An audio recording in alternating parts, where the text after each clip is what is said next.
Quiroz? Quiroz, yes, Your Honor. I believe that's correct. Mr. Fowler? Good morning, Your Honors, and may it please the Court. Charles Fowler for the United States.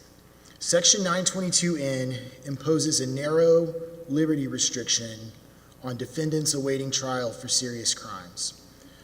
Unlike common conditions of pretrial release that actually disarm criminal defendants, cause a forfeiture of their arms, 922N addresses the narrow circumstance where someone facing serious criminal charges, facing imprisonment, goes out and seeks guns under that circumstance, which raises a natural inference that they may mean to do harm with those guns.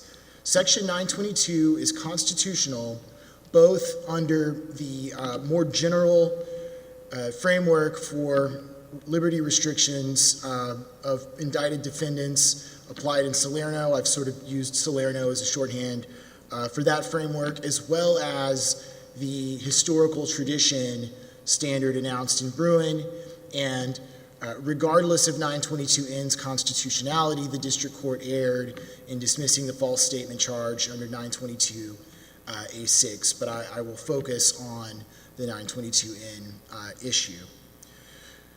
The tradition most strongly supporting the constitutionality of 922N is the tradition of restricting the liberties of people facing criminal charges for serious crimes. And the government's offered really two different analytical lenses through which to consider these historical restrictions on indicted defendants. Given Rahimi, and I appreciated the letters, we're moving to step two. Yes, Your Honor. The government, as we note in the letter, we disagree with Rahimi's analysis. We think it effectively eliminates... You're going to jump right to step two. Yes, Your Honor. In the specific context of subsection N, half a dozen district courts around the country have tried to do this. What's the current tally about what 18th and 19th century history restricted? What's the tally of the district courts? Tally of district courts, I believe, is 4-4 on, 4-4. on So it's whether... about what American history is. About whether there is a tradition sufficient to support 922N, yes, Your Honor. Which is what American history is. So in portions of the country, you're a felon because some judges think history is one thing. In other portions of the country now, you're not a felon. Is that right? For the conduct prohibited by... Can you improve on Judge Engelmeyer's, for your position, can you improve on Judge Engelmeyer's historical pedigree research in the Rousen case? Are there added historical points you want to make, or do you think he pretty much covered the position of the government? In the Southern District case? Yeah.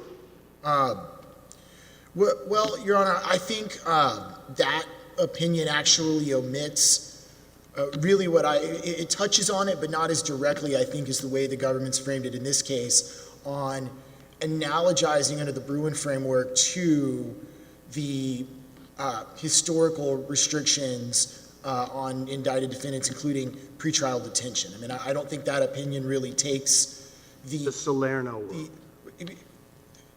I'm talking about, like, going back to the time of ratification and before then, the English and colonial history of denying bail. That's the problem. One of the problems that I want to talk about. Because if the person is seriously, if they are such a danger that they should not be given bail, that they should be detained, clearly they're not going to have access to firearms.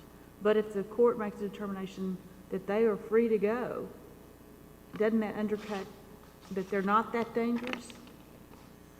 Well, I don't think so, Your Honor, because, again, if we're talking about the historical analogy, historically... Well, tell me historically where they released you on your own recognizance or with a bail bond or whatever, and they said you can go, but you can't have access to any firearms. You can't buy a new firearm. So folks who were charged with serious crimes historically were more broadly detained than they are under the Bail Reform Act. So this is what I meant in my reply brief when I said, I think the defendant is drawing the wrong comparison because they're comparing historical bail laws to the Bail Reform Act, and the Bail Reform Act, as Your Honor points out, has this individualized process and a burden on the government to show dangerousness or flight risk. That's Salerno. They're looking at due process individualized. Salerno is, wouldn't you say, deeply implicated itself? What's the history and tradition that to justify even 3142 conditions? There are going to be Bruin attacks to that on the same argument being made here, right? Well, yes, Your Honor, and those have uniformly failed. So the tally is like 4-4 on 922N. There have indeed been some attacks on the 3142 gun condition. All of those have failed, and those have failed on a couple of different rationales. One is that the historical record of restrictions on people, including looping in laws just governing dangerousness more generally around the time of the founding. So that's been one ground to uphold the condition. I just read Bruin, I think, pretty literally. The government has the burden to come up with, what's the exact word? Distinctively similar precedents. It's a historical evidence inquiry. And Judge Counts here did that with what original sources that he looked at, or that the parties gave him? This was an motion to reconsider after the verdict, right? Yes, Your Honor. And he considered surety laws. He considered... In 4 pages. There was no hearing. There was a hearing in this case. And there was an evidentiary hearing? Or not an evidentiary hearing, no, Your Honor. There was a... Any of the 4 district judges, have any of them done an evidentiary hearing? Not to my knowledge, Your Honor. So who's doing the history? It's essentially what's been presented to this court. It's been... Well, what's the authority that we can decide history? The Supreme Court in Bruin had 80 amici. Amici from PhD historians. We have 1 amicus. We had no evidence taken below. It is... Who's doing the history that's dividing courts? I guess this is an honest question. How do you interpret Justice Thomas's instruction that the parties have to compile the history, get the historical evidence, and test it, so we don't just have judges all over the country disagreeing about what history is? Some people going to jail, others not. This is a question. Here's the question. Have you consulted with the Solicitor General as to where the history finding should occur so that we can review it as a court of review? I have not, Your Honor, in terms of whether it's the government's position that evidence should be introduced in district court, factual evidence. I can't really... It seems to me this is a question for the Solicitor General. This is a question for the United States, not just for us, right? You got to have the government's position for us and for everybody else. What's the answer to that? Well, Your Honor, I think the consensus so far has been demonstrated by how all these cases have been litigated, is that the parties are doing their best, given the guidance that... Parties just get to pick and choose? I'm not blaming you because I'm not a PhD either, but you each gave us, I think, 4 law review articles, not from historians, picked and choose 3, 4, state, across 2 centuries? And we have 20 minutes to ask you questions, and Judge Counts didn't have an opportunity to ask a single question. But I want to follow up on Judge King's observation. Is it just the U.S. Solicitor General, or isn't it true that all 3 of our states in our circuit have laws that govern permitting and licensing and make ineligible charged persons? Is that correct? That is absolutely correct. Okay, so we need to hear from the Solicitor Generals of all 3 states as to whether they think their state laws now have to fall under Bruin. And I think Bruin, I know the Rahimi panel took issue with this to some degree, but I think Bruin weighed in in a sense on those laws in a way that strongly supports the constitutionality of disarming or at least restricting the gun rights of someone who's been charged with a serious crime by endorsing those very licensing regimes and saying, look, we think these criteria, they didn't call out specifically the criteria that one cannot be under felony indictment to get a license, but they referred to the, They said it's the government's job, your burden of proof, to come up with historical evidence.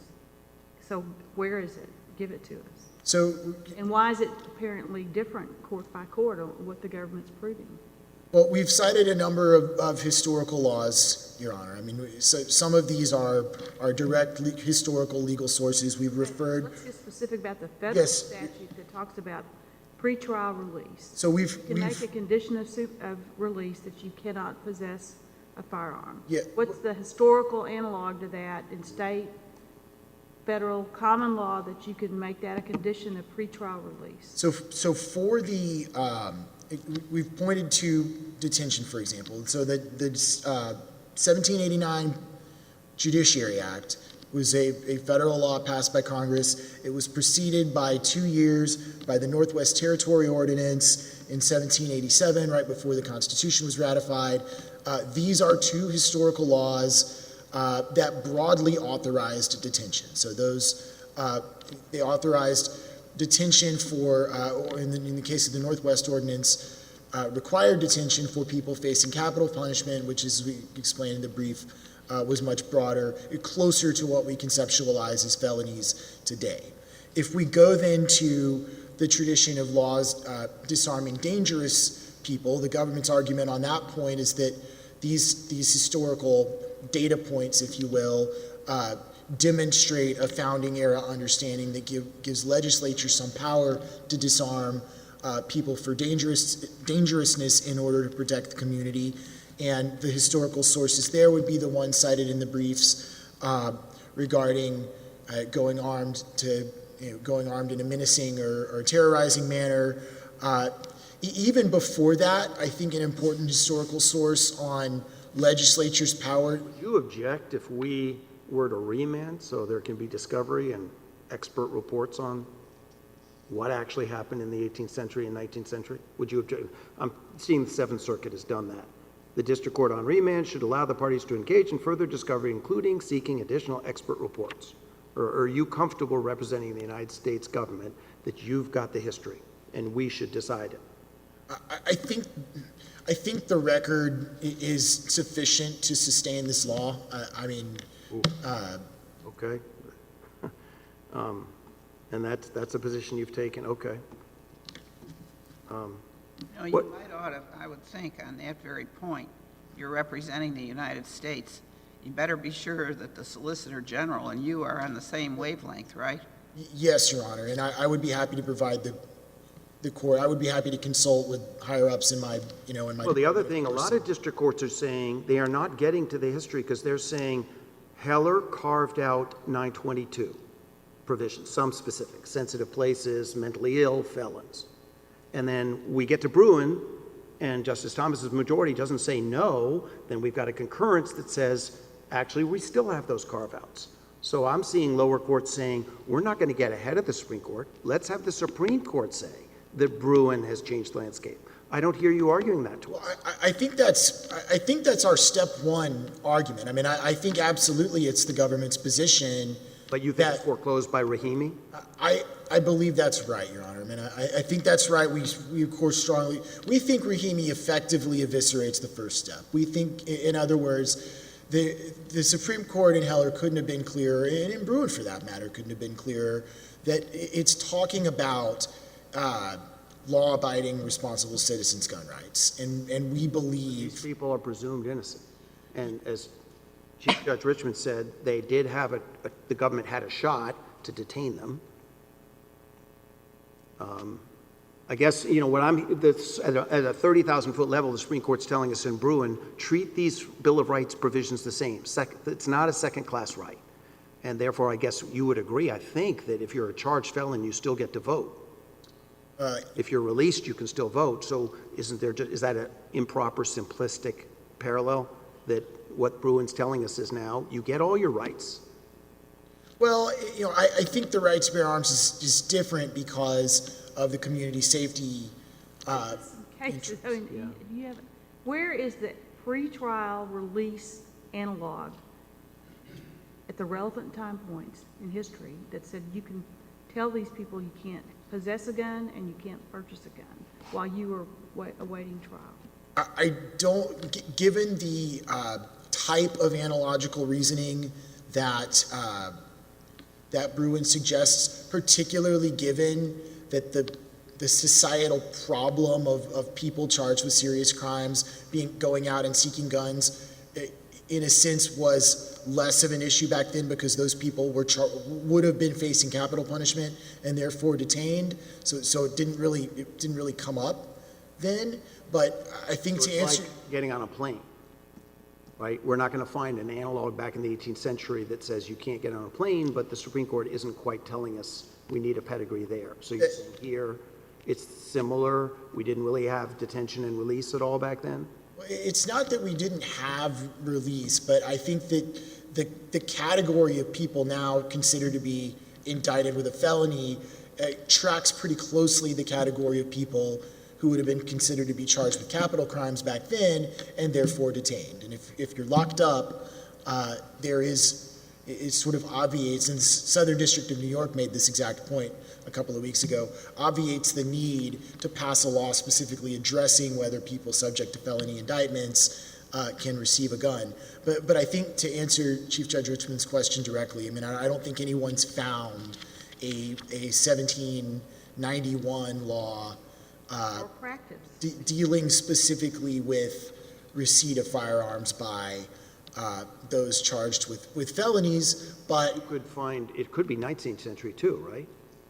it could be, of course, as Supreme Court has explained, that would carry less weight in interpreting the founders' exact views. We believe, that the surety laws that we discussed in our briefs are contemporaneous, and then some later ones are analogous enough. But that's exactly what the Supreme Court has said, is that it's got to be analogous. It's got to be relevantly similar. I don't think there's a distinctly similar type bar that's set there.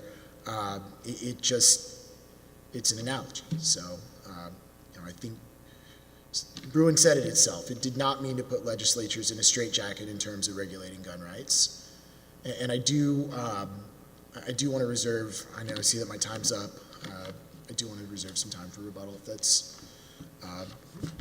that works. Thank you.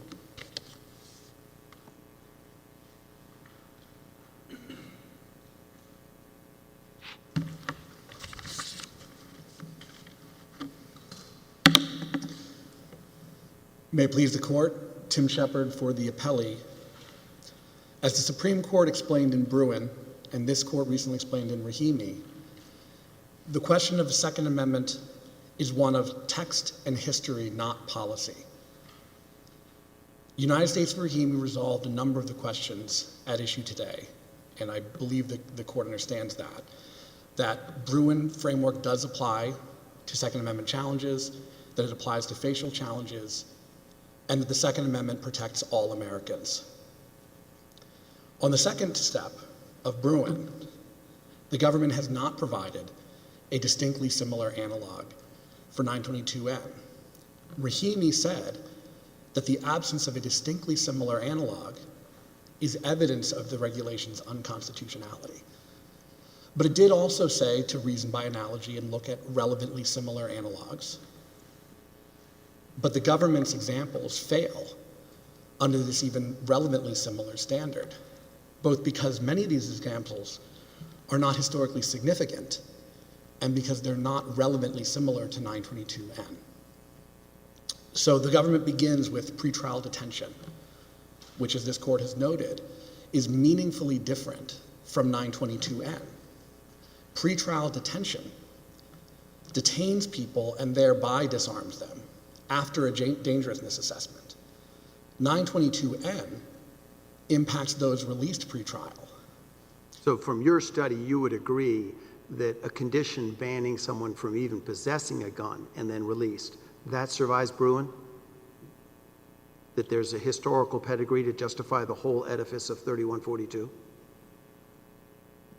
I do not agree that there's an historical edifice to support 3142 in all of its iterations. Well, just, you arrive, initial appearance, dangerousness hearing, district court says no guns. You can go home till trial.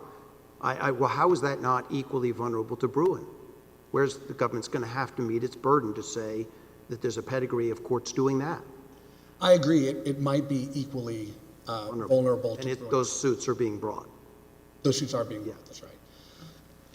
I guess it was interesting that Judge Counts, Army Colonel, decorated, said his opening paragraph, colorful, he was in Plato's cave. Just how do we know how to do it is what he's saying. How do we know? Courts are getting minimal help and they're dividing all over the country. So do you agree that, here's the question for you. The question is, this came up and it had to come up quickly because you were Rule 29, right? That's right. So you file a motion to reconsider, and I didn't see any original sources in the motion to reconsider. One answer would be, well, it's the government's burden. And then they reply quickly, there's no evidence you're hearing, and Judge Counts does his best. It comes up to us. Is that the parties compiling and testing historical evidence, what we call a pedigree and a via? That's right. That is it. That's how it's done. That's right. Under Bruin, and Thomas spoke to this at various points throughout the Bruin opinion, including in several footnotes, it is the burden of the government to... Yeah, but in that footnote, I think footnote 6, you probably clearly know it well, and what was distinctive about Bruin to me is that they talk about evidence, historical evidence, and evidentiary testing over 60 times. And my question is, who's done the evidentiary testing here yet? Has any of those 8 district courts, have they ever taken any evidence? I don't believe any of them have had an evidentiary hearing.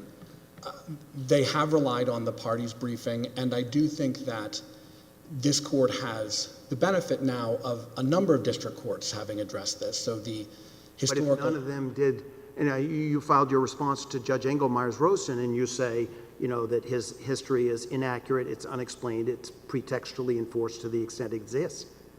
But how do we know that? That's you against the Southern District of New York. That's right. Some of the evidence that was cited in some of these cases, and indeed cited by the government, is not disputed to be ahistorical. I think that certain pieces of evidence the government relies on are unequivocally inconsistent with the nation's historical tradition of firearm. For example, the 1662 Militia Act. There are many articles one could rely on. Joyce Malcolm's book in this area, indeed Heller and Bruin talk about those types of laws as precisely the types of laws that were rejected in the English Bill of Rights and the Second Amendment. So some of the laws that are relied on as historical evidence are simply ahistorical. They don't. We have to decide that as a court of review, That's right. and we have one amicus. That's right. You have one amicus. Rahimi had none. The Supreme Court had over 80. That's right. And I think that's broadly consistent with what took place in Bruin as well, where over the course of the appeal and the petition for cert, more amici joined and more evidence was presented. One of the earliest cases the district court agreeing with yours, here, was Holden. That's right. But the court's sort of, like this judge, utterly exasperated. He even says, I hope I misunderstood Bruin. But so the federal defender's position is that even at a court of review level, we could maybe invite amici, we could use FRAP 10, I suppose, supplement the record? Is that the way we've got to go with this? That's right. And I will note, there's been no objection to either party supplementing the history. The historical examples that were presented in the district court are not entirely the same as those presented in this court, and I don't think either party has said that's not proper. So I believe it is appropriate for the parties to supplement, and indeed if the court wanted additional historical evidence, You have it, and how do you get it? as Judge Higginson noted, and I take the point, it is, Bruin dictates that it's the government's burden. So some of this is purely responsive on the appellate's That's how I read your pleadings below. But But you're generous to say we could get it through FRAP 10, maybe appoint amici. May I ask, and just be careful in your response, would you therefore have any objection to us doing what the Seventh Circuit did and saying we'd rather have a court of first jurisdiction do it? Would you object to a remand so we can have, you would? Sorry, I would object to a remand. How is it different than saying that we should be doing it ourselves, which you did say a few minutes ago? There is something troubling about remanding to give the government a second opportunity when a man's liberty is at stake. That's true, but Bruin came down the day of the verdict. That's Just right. no one knew what to do. Now, you heard us critical of him. What's the SG? And frankly, and I'd love you to speak to it, the 3 state SGs, because the logic of your argument in Bruin may compel that those permitting provisions all drop. But if it did just happen day of verdict, this case doesn't look like it's had really any evidentiary examination yet below. I do think that the district court received extensive briefing on this issue, and I take the point that the historical evidence could be supplemented, but this was not a matter of a 4-page brief filed and a 4-page response. There were extensive briefs filed on the Rule 29. There was a response filed. There was an extensive. I was pretty careful last night. 4 pages in your motion to reconsider, then the government response. This is as to the history. 4 pages devoted to it. Then there was your reply. They did a surreply. You did a surreply. But even today, pages 48 and 50, 2 pages are all the history you give us, right? There are 3 state laws you cite across 2 centuries. I'm not critical. You're not a PhD. I'm not a PhD, and it is the government's burden. I guess that's the core response you're giving us. Government missed its burden. That is the core response I'm giving this court, and several district courts have explored the possibility of appointing historians to assist in the court. Mississippi District Judge, I think, has. I believe the parties disagreed and didn't want an historian in that case. I don't know exactly how it was resolved, but I think there is something meaningfully different about reversing or remanding an outcome in this case in order to permit additional historical evidence, which this court is well situated to address. Oh, gosh. I don't know about the rest of them, but I don't think I'm well situated. No. Okay. Sorry? I don't want to presume anybody's. You have great law clerks. What about my threshold argument, and you may just say Rahimi forecloses this, but there are district courts that are just saying we've got to wait for the Supreme Court to claw back from the carve-outs. Airplanes, sensitive places, all these things where 922, felony provisions, those are not the same as DC's Heller predicament, New York's. We're now in a very different world, and it's an unpublished Avia decision, but you're smart enough to have read everything. There, Judge Jones and that panel there said, this is an entirely new context. We need the pedigree. So can we just wait till the Supreme Court tells us that Bruin really meant to even apply to the carve-outs, the 922 sections? I don't think you can, and certainly not in this case. The step 1 question about whether or not a person is law-abiding, United States v. Rahimi correctly decided is not part of the question of the Second Amendment. It would be particularly unusual in this case to reason that that was a grounds for foreclosing anything at step 1, because as this court has noted, a person subjected to 922N is merely under indictment, and no court has held on step 1 of Bruin that a person under indictment is not protected by the Second Amendment. So while there is some disagreement among courts about whether step 1 forecloses these types of arguments in 922. I agree, and I think Rahimi shut that door. My point is a little different, that 922N, unlike even G8, which you have strong arguments that that's worse because there's a dangerousness finding there and there isn't here. On the other hand, 922N, the person has been brought into the criminal justice system. The government, I think you would agree, can just detain him. No gun because he's going to be detained. So isn't a corollary of that if the government has the power to detain, no gun? I don't believe that that's a corollary under the framing of Bruin, and I appreciate the court's question. I understand the question, but I don't believe it's a corollary here because there's no textual or historical support for that. Whereas there may be some textual or historical support for limiting the Second Amendment in other ways. What's the textual historical support for an airplane? A prohibition on a gun in an airplane? There couldn't be a historical support. I think that the Bruin does permit reasoning by analogy, particularly they identify for dramatic technological or modern advances. So I think there is some room for addressing changes, but in this case, as this court has noted, people were released pre-trial. at the time of the founding, and the Judiciary Act of 1789 permitted bail, and indeed permitted bail even for those accused of capital crimes upon a judicial finding. So it was not the case that at the time of the founding everybody was detained, or even virtually everybody was detained. Do you think there's any historical precedent for the sensitive places exception?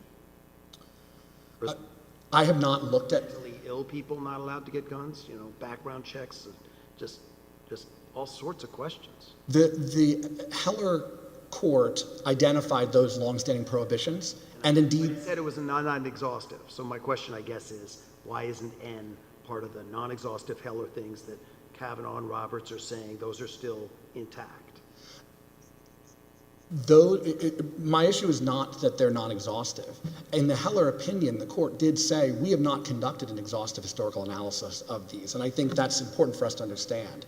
There may be historical basis for those laws, and they did refer to them as longstanding, but we don't have that historical record in front of us today.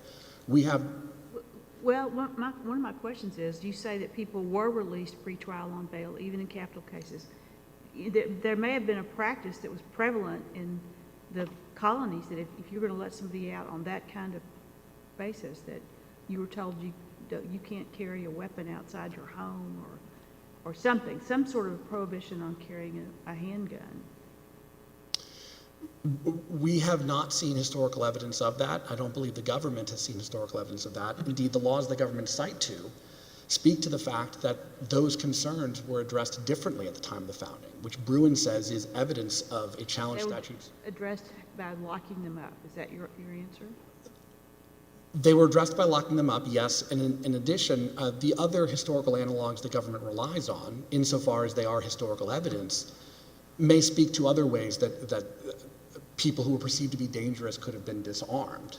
So, In what way? You said people were released pretrial on bail, even in capital cases. So surely courts had the power to impose certain conditions of pretrial release. Do we know what some of the common ones were? the examples that we have from the government's briefing and from our briefing are surety laws, which are meaningfully different in a number of ways, but I do think speak to the fact that if there was a credible individualized fear about a particular person, then you could detain the person, or you could... Doesn't that work in Rahimi then? There was a court finding of dangerousness. So I can't...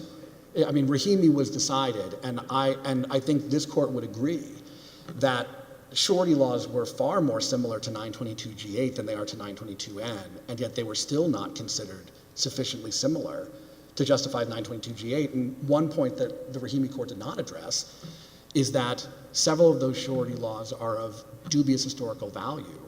Bruin specifically identified that the 19th century historical laws, or surety laws, were enforced protectorally against black Americans and were... I fully appreciate your resistance on behalf of your client to a remand, but I do think if it's a 4-4 tie around the country and judges are throwing their hands up, they just need to do some hard work, right? We are sort of mocking and trivializing Bruin when the court there with 80 amici said, find the evidence, compile it, test it, and no one seems to be doing that.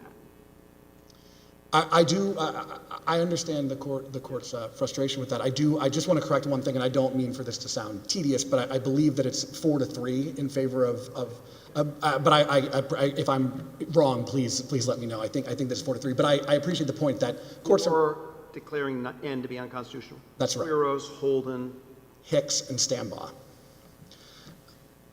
But I appreciate the point that's being made, which is that courts are wrestling with this issue. But I don't know that the fact that courts are wrestling with an issue justifies remanding or reversing where the district court found and dismissed these charges, and Mr. Quiroz has since been released. Was I right in drawing from your reply brief below to Judge Counts in my question to opposing counsel that the logic of your argument would implicate laws in all three of our states? That's right. Where a lot more people are released than they are in the federal system. That's right. Some of those people are very dangerous, and so the views of those solicitor generals would be interesting. I agree. I would respectfully respond as well that it's not merely the view of the Federal Defender's Office, but I believe it's broadly consistent with Bruin and with United States v. Rahimi. So we're simply trying to follow the Supreme Court and Fifth Circuit law in this area. Do you have a thought intellectually about the Chief Justice Roberts Kavanaugh concurrence? Which part specifically? Well, that they reiterated and quoted in full Justice Scalia saying by Bruin, we aren't jeopardizing what I think of as the 922 felony prohibition. I have intellectual thoughts on it that may not be appropriate for this argument necessarily, but I think that for 922N purposes, it doesn't really speak to, it may speak more authoritatively to something like 922G1, where the court has said there's this longstanding prohibition, but 922N is distinguishable. If the court doesn't have any other questions on Bruin, I do want to make sure to address the 922A6 question as well. As Mr. Quiroz, when he purchased the firearm in this case, filled out an ATF form in which he said that he... We know what he did. Okay, I apologize. The government argues that the district court erred in dismissing that. The government, though, characterizes this as a collateral constitutional challenge, which it simply is not. It was a challenge to the materiality element of 922A6. The sole basis of materiality of that false statement is 922N. The government's cases, by and large, do not deal in materiality. They deal in constitutional challenges. The only case the government cites... Truthfulness is material. So if the person walks in, I mean, the district court gives one sentence and cites nothing. So we don't have much to assess that, right? Yes. But the point is, you can't challenge a question you're asked by lying to the government and then later say, well, I thought that question was unconstitutional, so it therefore is immaterial. Can you? I believe you can in this case, because it's not a constitutional challenge, it's a materiality challenge, and it's always the government's burden to prove materiality. So if they don't prove materiality, or if they can't prove materiality, that is relevant. I think that the Cap case is instructive on this, as well as the Bryson case. Let's say the form says, give me your home address, your serial number. It has nothing to do with it. And the guy writes his wife's serial number down, straw purchaser. That's material in as much as the person was untruthful, hiding the identity, but it may not have been material to the purpose behind. I agree that is material, and indeed, Abramsky of the United States, the Supreme Court explained that in a straw purchase, the identity of the person is always material. No court has held the same with respect to the 922N question. The only courts to address it have held the opposite, this case and Holden. And Bryson v. United States, which the government cites to, I see that I'm out of time. Can I briefly? Go ahead, finish it. Bryson v. United States clarifies that if this had been a challenge to an element of the statute, it might have been different. And indeed, in the Cap case, the materiality of the false statement in that case was about the value of livestock being sold. So the court explained, this is independently material from any unconstitutional underlying statute, because cheating, swindling, defrauding the government is always material. That's not the case here, and I don't know that it's disputed, that the sole basis of the materiality of this issue is 922N. Unless the court has any other questions, I'll thank you very much.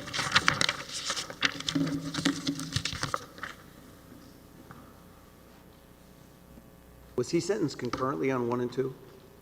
Well, the indictment was dismissed, so he was not sentenced. Oh, right, he wasn't sentenced, okay. What about materiality? I mean, we didn't get to that, because I've questioned that. Sure. Too. Let's say I go into and fill out the form, and it says, what's your gender? And I put male, and I'm female, and what's the materiality of that lie?